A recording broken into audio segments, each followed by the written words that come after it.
All right, Arnie, welcome everyone to What Do You Know on KGVO. How's it going today, Arnie? Well, Scott, we're on a roll. Last week we had Eileen Waterstone talking about working for Steve Martin and, what Hollywood is like and who are the good guys and all of those sorts of things. And I thought we'd keep going with that theme this week because we have a great guest that's going to join us in a few minutes, actress and activist Margot Kidder. Oh, my God. I'm excited for this. I know you are. Let me tell you a little bit about her so we can be prepared for her when she comes on the air, because she's a whirlwind. She's originally from Yellowknife, Canada, which is almost at the Arctic Circle. She lives in Livingston now, so she has her Montana ties and connections. She was in, as you know, many, many popular films. The first 4 Superman films with Christopher Reeve. She did Amityville Horror. Okay.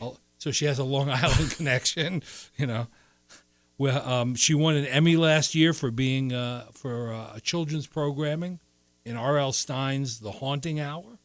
She was in a lot of other films that I like. I mean, some of them that weren't as big as Amityville Horror or Superman, but she was in The Great Waldo Pepper, for example, with Robert Redford. I know. And she acted and performed with many of the all-time greats.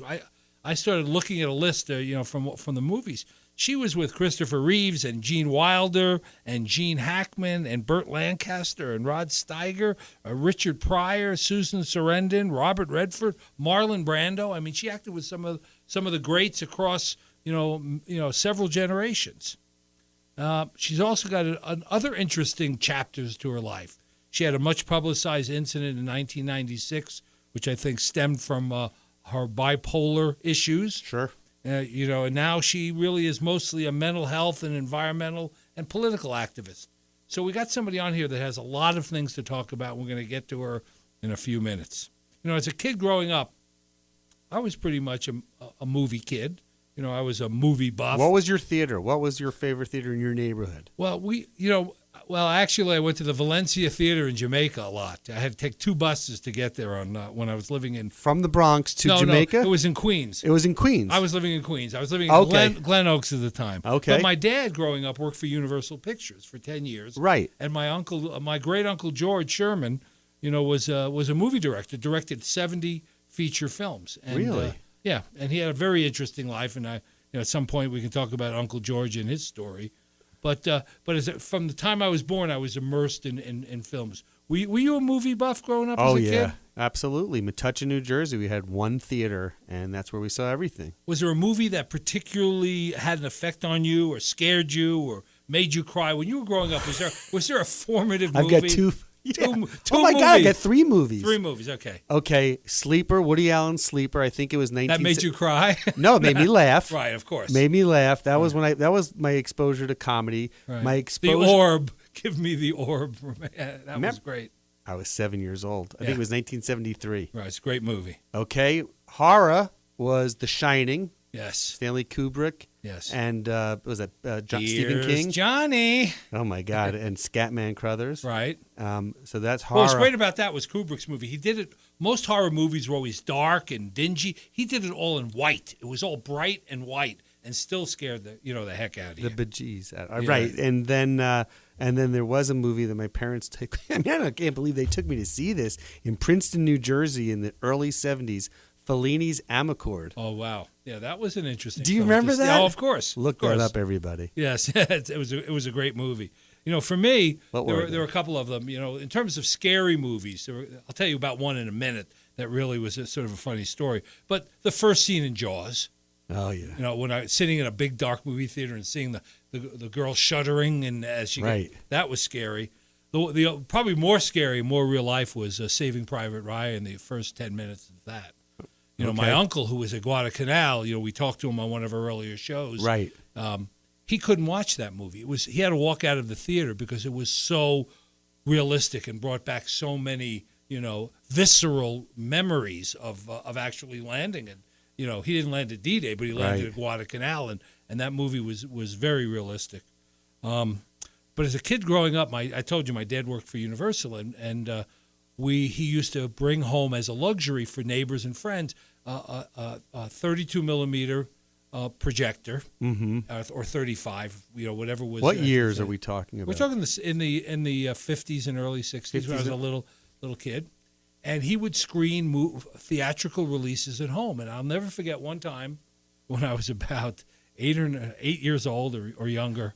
I was sleeping and I woke up in the middle of the night, and I heard some noise in the outer room, and I opened the door, and my father had brought home The Creature from the Black Lagoon to screen, and he thought it was too scary for the kids to look at it, but he was showing it on the wall of the hall, and I opened the door, and there was this big amphibious creature, walking on the wall, and I couldn't sleep for like 3 weeks after that. It was a very. Who was that? Who did that star? God, I can't even remember who was in that. But the other movie at the time that was in the same genre, and had a whole shtick going with it was the movie called The Tingler with Vincent Price. And you don't remember this. This is before your time. I love Vincent Price though. The Tingler.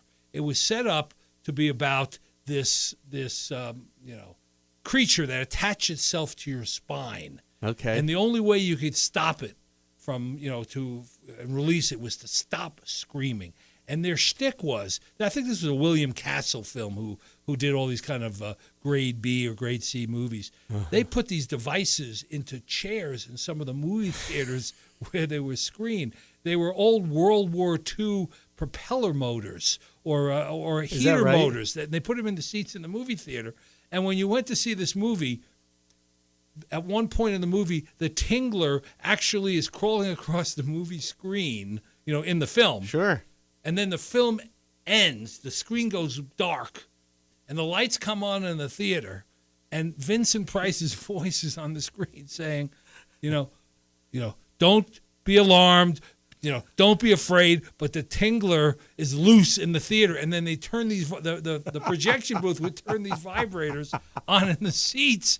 And people would they sold insurance policies of $1,000 in the lobby against your death. Was this from pre-rating? Being in the movie. Yeah, this is not R. Yeah, but that was a scary movie, to go see as well. Date night, The Tingler. Yeah, The Tingler with Vincent Price. It was. It was when he was coming through his resurgence. But in terms of Uncle George, let me tell you a little bit of Uncle George because we may want to come and revisit this. Sure. This is a story that his life could be made into a movie. He died a number of years ago, but when he was an immigrant, his family was immigrants. He was born in the United States. When he was 14 years old in New York City, he ran away from home, and he hopped a freighter and went around the Horn and ended up in California. Can you imagine at 14 years old? This is probably 1922 or something like that. Yeah. And he got himself a job working in the film room, the film storage room at Republic Pictures. You're kidding. With very little formal education and, on his own with not knowing a soul. Like Tom Sawyer. Right, and worked his way up to being a cameraman, a B-unit director, and then he started directing films in the 30s. And one of the first series of movies he directed was called The Three Musketeers. They used to have serials. They would run about 15 or 20 minutes, right, and they would show them along with another movie. And The Three Musketeers were Max Terhane, Ray Corrigan, and John Wayne. It was John Wayne before he did Stagecoach and became famous. And my uncle directed a number of these Three Musketeer serials with John Wayne, and later on directed 2 or 3 of John Wayne's most famous movies, including Big Jake. He was a producer of The Comancheros. Did a lot of movies in the 40s and 50s. Did television, and later on he did Daniel Boone and Gentle Ben on TV. So he had a very interesting career, starting off from being a runaway and leaving home. We need to tell the story about George Sherman. Yeah, it could be a movie, actually. Well, we have to do that, but when we come back, we're going to have Emmy winner, Montana native, Lois Lane, Margot Kidder, right after this. Margot, welcome to What Do You Know? How are you very today? much. How are you? Very well. Well, let me ask you this. First question right off the bat is, how did you end up in Montana? A man. Ah. Arnie, I'm hearing an echo on this line. Are you? Are you hearing an echo? Yes. It's our phone system. I'm sorry about that. It's quite disconcerting. Can you get rid of it? Let's see if let's take a look here and see if we can get rid of it. How's that now? That's better. No, it's still there. Am I on speaker? No. Do you want me to call you right back? No, that's okay. No. No. Is it okay. Is it any better now? No, it's a serious echo. Wow. It's all right. I'll just try and take pauses and try not to let it distract me. It should go away. Okay. So you followed a man to Montana. I did in 1974. I followed a writer named Tom McGuane. Of course. Who I'd fallen in love with, and we had a mad, wonderful romance for quite some time.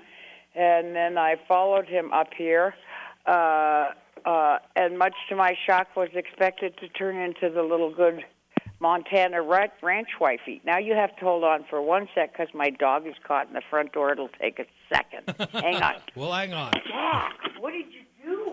Here we go. Come on. All right. Good boy. Ladies and gentlemen, as we're waiting her to get her dog back, we'll stay on the air. I have a 150-pound Great Pyrenees puppy. A puppy? Who's always in trouble. Well, he's a year and a half. He must be hungry all the time. Actually, not so much, which is sort of interesting. Yeah. They have slow metabolisms, and so they don't eat a ton. Well, that's good to know for those of the listeners out there who are ever thinking of a Great Pyrenees. Right. That's good. That's good information. This is me trying to work our Bernie Sanders answering machine that we just got yesterday. So that's what I was going to ask you next. What are you working on now? What's the hottest thing that you're involved in right now? Well, the hottest thing, if that's the right adjective, is Bernie Sanders. Well, he is hot at the moment. He is very hot, and it's very exciting, and it's such a relief to have something positive that takes you away from the suicidal gloom you feel when you read the newspaper. That's true. It is a gloomy political season. Everything is doom and gloom and how bad everything is. It's a bit surreal, this political season. It feels very Kafka-y. Yeah, well, it feels made up. It feels like the whole political season is some reality TV show that's on an off-brand network somewhere, and they don't got it right. Well, unfortunately, you're right, but it is a reality TV show because the news networks no longer care about the news; they care about ratings. So if you're looking, say, at the Kardashians or The Apprentice, obviously, and you're looking for the wackiest bunch of goons who can get you ratings, this is a natural to tune into. You don't know if it's the news or the Monty Python show. Well, let me ask you this. How is, as you move around Montana and talk to people, how is Bernie received in a place like Montana? I mean, he's loved in Montana. Montana is much more interesting politically than people think. It's not a red state. It is a really fascinating mixture of very left-wing, very right-wing. We have our Tea Party here, of course. And then we have a huge libertarian bloc and a huge bloc of people who aren't necessarily libertarian but who identify as independents. Hillary Clinton will get maybe 60 votes in Montana. I mean, she just is, people don't like her at all. And in terms of the primary, Bernie will get Montana hands down. Well, that's great. That's great for you. And also we'll get what's interesting and has become clear in the last couple of months to me, a lot of Republican support. Yeah, and why is that? Yeah, why? Well, because first of all, if you're a Republican or have been for years and are sane, there's no one running for president to support. But also, his views are not nearly as lefty or lefty radical as the press would lead you to believe. In fact, they're very reflective of Eisenhower's on so many levels. So he's for conserving, in the true sense of the word, a lot of things. Conserving Social Security, expanding Medicare so everyone gets health care. These are pretty conservative ideas. Well, he's a sane economic voice among people who call themselves conservatives or Republicans who aren't really. They're radicals, these guys running. Well, but it was before both of our times, but I mean, Franklin Roosevelt was viewed as a democratic socialist, and when folks were Absolutely. campaigning against him, and his policies nowadays would be described that way. Absolutely. In fact, he'd certainly be to the left of anybody running anywhere. That's exactly right. Yeah. So, Margot, looking outside of Montana, how else do you see Bernie faring around the United States? Like, what's the vibe going with him? Well, what's so fascinating is I see him doing way better than any pundits or polls do, because Why? there's this extraordinary phenomena called the millennial generation, who people born between 82, I think, and 2000. That is Right. what everyone's forgetting. Literally a quarter of the population. That's how many millennials there are. They don't use regular phones. They all have cell phones. They're not polled, and they are to such a huge degree supporters of Bernie Sanders. It's extraordinary. So, What's hitting with them, though? What do you think is the... several things. First of all, the obvious one, which is free education, because I'm so glad my daughter's past college years. I mean, the amount of money parents are going to be stuck with to send their kids to college is breathtaking. Right. You really have to be rich to send your kid to college. So that issue of tuition is huge.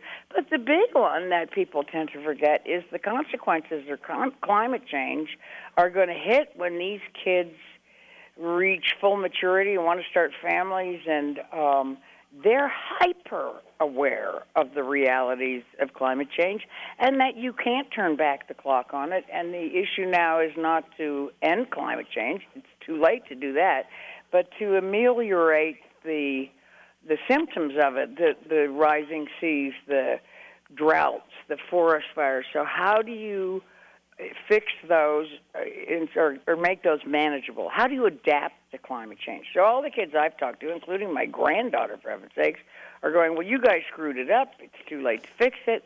Right. So we have to figure out now what we're going to do about it. And any candidate, and I include Hillary Clinton in this, who doesn't get how dire the situation is for these kids and for their futures, is a candidate they're just not going to vote for. So the notion that Bernie supporters among these young kids are going to switch to Hillary Clinton just because they happen to have the name Democratic Party on them is really wishful thinking. They just won't vote. If there's no one for them to vote for, they don't buy into this old system filled with troglodytes and creaky old people in their walkers going, well, this is how it works, two-party system, and you just have to go along with it. They don't give a damn about parties. Right. They don't You make care a about good the Democratic point. Party. That's a great point. You make a really good point on that. Hey, Margot, let me switch gears on you in a minute here. You have performed and worked with some of the great actors of all times. And when I looked at your filmography list, from Christopher Reeves to Gene Wilder to Hackman, Steiger, Richard Pryor, Redford. Hey, Jack! Sorry. Sure. That's my dog. I can tell. There's your dog named Yeah. Trump? No, there were two guys stopped at the window, and he was protecting Oh, me. good. I mean, Redford, Brando, Lancaster. Right. Who was the most fun to work with? The best actor of all of them was Richard Pryor, hands down. Really? And after the first day's work, I said, oh, my God, Rich, you really are an amazing actor. And it was sad. He said, yeah, I really know my craft, but nobody will let me practice it. They just want me to be funny. Really? That's very interesting. Out of all those people, you would pick out about Richard. You know, part of acting is the opposite of what people think. It's not about lying well. It's about telling the truth and being immediately responsive to the other actor. It's why it's so seductive. You're in a very honest, immediately intimate situation with another person that you don't really get to replicate in real life unless you've known someone for 6 months. So it's truly a dance. And with Richard, if you flicked one eyelash a millimeter to the left, he was right there with you. Wow. On a level that was, it was very astonishing. Well, I remember I only saw him once in concert, but he was so, he opened himself up in his performance so much that his humor was so, self-focused in many ways and so honest that it was an interesting, it was just emotionally engaging. Oh God, yeah. So if he's the one who was the most fun to work with, or the one who was the best, who'd you learn the most from? Well, who did I learn the most Yeah, from? was there an actor that you really learned a lot I about? have to say, watching Gene Hackman was astonishing because he would do take after take, as we did on Superman, and he made a different choice in every single one of them. And I was sitting there watching him thinking, whoa, where did that one come from? Right, because he started later in life as an actor, right? He didn't start out, right away. He didn't? I didn't know that. I thought he had started out later in life and didn't, I remember the first movie I think I saw him in was The French Connection. Oh, and he was God. And he was already an adult at that point. That's true. Yeah, That's true. But he was always real. He was always in the present, but with every single take, he went somewhere, this has to be genius, in himself and found something different to bring to it. And I often forgot I was supposed to be in the scene with him because I'd be watching him. I have a great appreciation of great actors. I'm a good actor, but not a great actor. And I would watch him thinking, oh, my God, and then forget I had a line coming up. and there'd be cut, Margot, oh, I'm sorry. Well, because he pulled stuff out in terms of what actors call choices, how you're going to respond to something in a scene, they're just nothing short of genius. He was really amazing. So you didn't, I don't think, based on what I've studied, you can tell me if I'm wrong, you didn't study at the Actors Studio or No, I was turned down by every film school that existed, actually, including the Canadian Film School, which was somewhat humiliating. When I was 16, I was at university at 16, and it was a choice of either going to university or film school, and I applied to a lot of them, but none of them want me. They thought I was a bit of a smart ass. So how'd you get your first introduction into acting? Well, here's your democratic socialism. Because I was living in Canada and Canadian, the Canadian government supported the arts in those days to a great degree. And CBC, the Canadian Broadcasting Corporation, and the National Film Board, NFB, were supported by the country, the taxpayers, us. And as a result, when you were a young actor, it wasn't a soap company taking a chance that their advertising would fall on deaf ears or that somebody would turn off the TV. It was a great way, actually, for young actors to learn without the pressures of, a lot of money on their back and people betting or not betting on their chances for success. Not betting in Canada's case, based on how commercially they would do. Right. Does that make sense? Yes. So I got to practice to learn how to act, basically, by acting, right. which I did nonstop from the age of 16 on. So, in your 20s, you're acting, in Quaxer's Fortune with Gene Wilder. You're acting. I turned 21 on that movie in Ireland. I remember it well. And then you were, even in your 20s, you acted with Redford and the Great Waldo Pepper. Where'd you get your confidence to be, in that early age, to be on the stage with those kind of people? Well, first of all, I was never very impressed, and still I'm not, with status. It never impressed me. But mostly at a very, very early age, like 9, I decided, how, I don't know, in little mining camps in the Canadian North, I was going to be a movie star and then an actress, in that order, tacky. And there was nothing that was going to deter me. So I started working very young, and I just knew that one of the keys to success was working harder than other people. And I never turned down a chance to work, and I worked, and I worked, and I worked. Right. I did a zillion movies in my 20s, just a ton of them. Well, then of course you were in the at the time when you did Superman, that became one of the biggest grossing movies of all time at that point. Right, and the second biggest grosser that year was Amityville Horror, which always baffled me. I didn't think it was very good, so I've never understood that phenomena. Well, people like those horror movies, and they love them, and that was that was sort of a trendsetter for a lot of other movies that followed afterwards. Well, listen, I was a Scream Queen, so before I did Amityville, I'd done Sisters, and I'd done Black Christmas, and I'd done the reincarnation of Peter Proud, and I'd done this whole list of movies that are now horror classics, because I go to those Comic-Con things, which are fascinating, and if they're horror movie ones, people come up with DVDs of old movies I'd barely remembered, and they can say all the dialogue. That's Sisters is a huge phenomenon. Brian De Palma's first horror movie. Right. So it's sort of fun to be sitting there at my age and thinking of my grandkids and who I could get autographs for my grandkids. And there are these kids who I'm kind of knocked out by. I'm in love with the millennial generation, I have to tell you.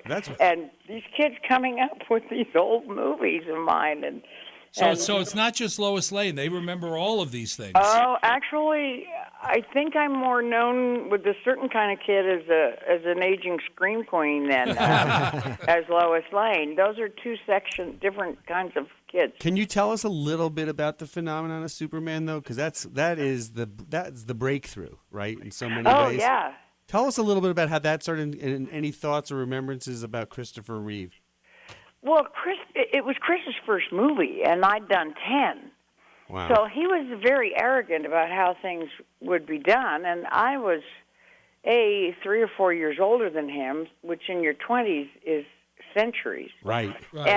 And felt the need to slap his hand repeatedly, so to speak. So that relationship was very much one of older sister to smart-ass kid brother, and I felt the need to tell him, shut up here, this is not how, what you're thinking is not how it works, and here's how it works.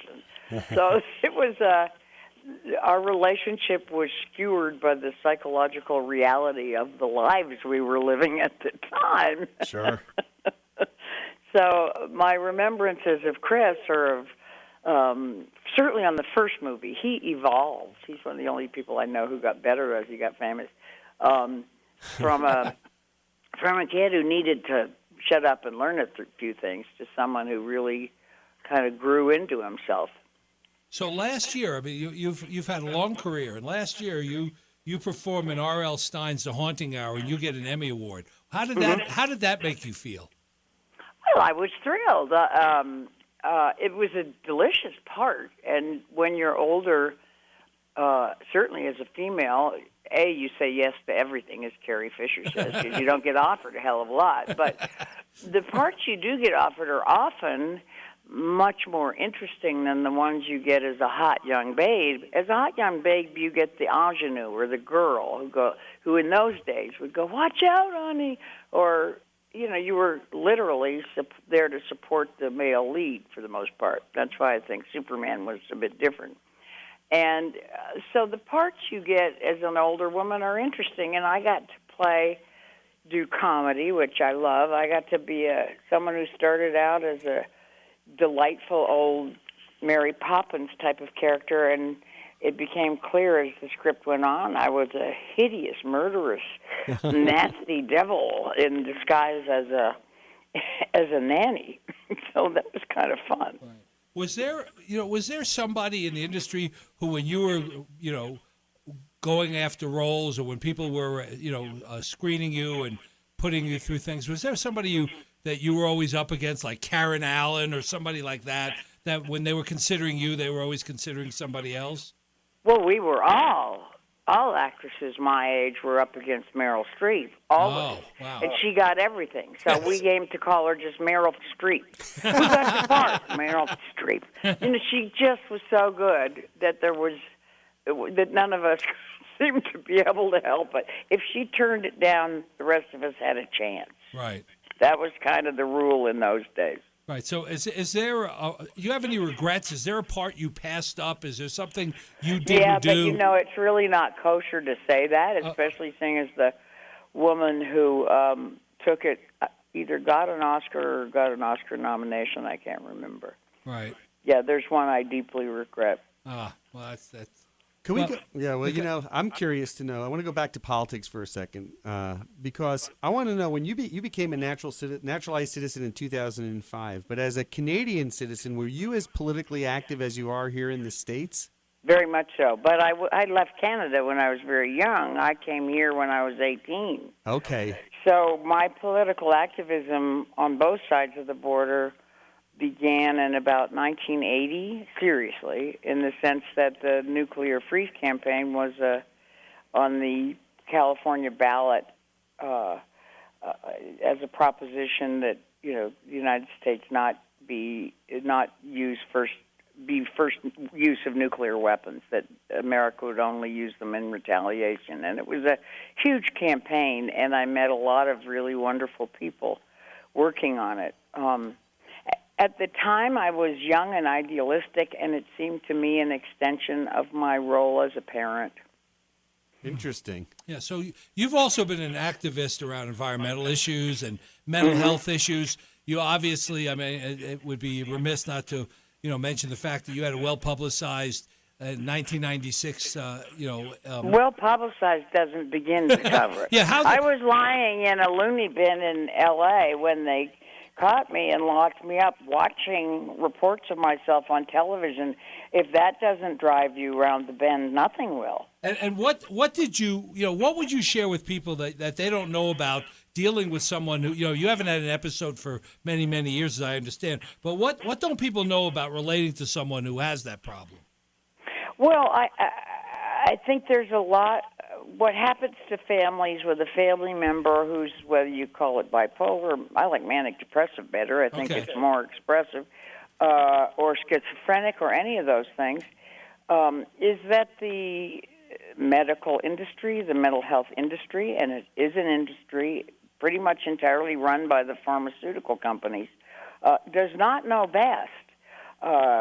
If you have a psychotic break in the United States and get caught up in that industry, in that mental health cycle, and you get over-medicated, which most people do, which I refuse to do, your chances of having another psychotic break are about 98%. Whereas if you have the same psychotic break in, say, Thailand, or where you'd go to a monastery, or in Bangladesh where they can't afford to give you the medication, your chances of having another one are about 3%. So we've got to really start seriously looking at these very dangerous, very brain-damaging drugs that are given to the so-called mentally ill. And we've got to start listening to them, or us in my case, and with some respect and go, wait a minute, why is it you keep going off this medication? Oh, you mean it really, really makes you feel crummy? Well, maybe I don't have a right to force it down your throat. Right. I think if we start respecting the minds of the mentally ill, let's face it, we're crazy, we're not stupid, then we have a lot to learn as a society. And the fact that we take people and over-medicate them to the degree we do, and then basically institutionalize them or force them to be institutionalized on and off for the rest of their lives and never get better, maybe we're doing something wrong. So this whole thing of let's get money for mental health, well, great, but just to put people through the same system we have now, which is no better than the system we had in the 40s or the 50s when they did lobotomies. All we get now is a pharmacological lobotomy. So they gave you a physiological lobotomy. In fact, Thorazine was initially advertised as a chemical lobotomy. Yep. So we're doing something terribly wrong. Our reliance on heavy-duty drugs that basically just down all your symptoms of any kind of difference the person has from the rest of society is a very failed way of dealing with it, and very damaging to the people involved, and in 20 years will be seen as barbaric as some of the old ways we used to deal with the mentally ill. So how did you treat, or how did you come up with a self-treatment for your situation? No, I thought I did. I thought, I'm so brilliant, I'll get a Nobel Prize here. Look at I've come up with all this nutritional stuff. No, there were a lot of doctors actually doing something called orthomolecular medicine, and ortho simply means correct in Greek, where you take the toxins out of the system and you replenish the nutritional deficiencies. And having a lot of success. It's not 100% guaranteed. Some people end up doing half medication, half nutritional. Some people are able to totally get off medication. Other people aren't. Again, it should be up to the patient, not Right. Not the pressure, social pressure around the patient as to which course they choose to take. If you take a course of medication, and even like Carrie Fisher, shock treatment, and that works for you, go ahead. And do it. Whatever gets you through the night. I have no judgment on any of them, but I do have a judgment on over-medicating patients to a certain extent against their will. This whole thing of these TV shows, these idiot TV shows where a patient goes off their medication and kills 6 people, is not only really damaging in terms of the stigma, it's also completely not true. Right. The role of violence among the mentally ill is much less than it is among the population at large. Margot, how has like diet and exercise been helpful in kind of this type of treatment? Well, it's been huge. Right. I've spent hundreds of thousands of dollars at psychiatrists and psychologists, and for zillions of years, not one of them ever said, "What do you eat?" Right. Seems kind of basic. Right. So for me, I've had some bumps. There's no way I've been, perfection since I discovered this, and I've been lazy and not done the program and gone, whoops, you're slipping down into depression here, and oh my gosh, you're getting a bit manic there. So there's no way it's been a completely smooth ride. But also, there are gifts that come with being manic depressive. There's a heightened awareness of certain things, and there is stuff that my mind will do that possibly a more normal, cautious, and balanced person's mind might not do. Right. And I'm doing a TED Talk in 2 or 3 months, and I'm seeing it as my job to try and explain to the audience what my mind can make itself go through. Well, that's very interesting. That's fascinating. Is there for people out there, our listeners, is there an advocacy organization that you would recommend or suggest that's working very aggressively and positively in this area? In this area, yes. It's called the International ISON. I think it's still the International Schizophrenia Association. It's ISOM. If you Google it or Google orthomolecular psychiatry, you'll come up with tons of stuff that can be helpful. Well, that's great. So do you have any interesting entertainment project in the pipeline or something you're working on now? Well, I'm going up in a couple of weeks to do a small part in a movie in Canada, which is a circumstance I'm not going to go into on the radio. That's always really fun because it's a huge troupe of actors who kind of go improvise a movie from time to time. That's fun. But at the moment, no, we have to get Bernie Sanders elected. Right. Wow. Now, is your we have to get him the nomination at the very least. That's really important. Right. And is your brother, as I understood, your brother was involved or is involved in politics in Canada? Oh, my whole family is. Right. My dad was American and conservative, and Mommy was Canadian and socialist. So dinner table conversations were very lively. And most of us picked up on that. I have a sister who started a wonderful organization called Parents for Education in Ontario that has grown so much and is so powerful that no politician dare put forth any educational policy without consulting with them and very publicly getting their approval. One of my many brothers has run for Parliament a couple of times, once as a Liberal and once as a member of the Green Party, and we're still hoping to get him in because he's super genius. And so it's not unusual for my family. Right. Well, so you knew Pierre Trudeau. How do you feel about his son being the Prime Minister in Canada? Oh, I'm delighted. I just think little Justin is, well, I can't say that, can I? No. Prime Minister. He's just doing so wonderfully. I knew Pierre very, very well. We were lovers for quite some time and then stayed very close friends till he died. So I knew Justin as a young boy, and one of the things I did know was that family had a fierce morality put in them from the minute they were born. Right. So you can be sure there's nothing sleazy about Justin, if only because he was brought up at Trudeau. What he is doing, particularly as pertains to Indigenous people and First Nations people in Canada, Native Americans, as you say here, is thrilling, just thrilling. And he's really standing his own ground. He's not going to allow Canada to continue bombing Syria. He's taking in a lot of refugees. He's undoing a lot of the environmental damage that the 10 years of Stephen Harper before him did. Oh, I'm just delighted. I just couldn't. I get a little niggle of pride, as only an old lady can, when reading about him.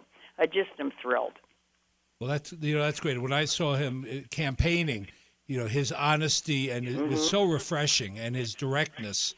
I just kept on saying, we need candidates like this in this country. Oh, wouldn't it be nice? Well, let me ask you a question. How are these politicians different than actors? Like, what you well, that's a great question.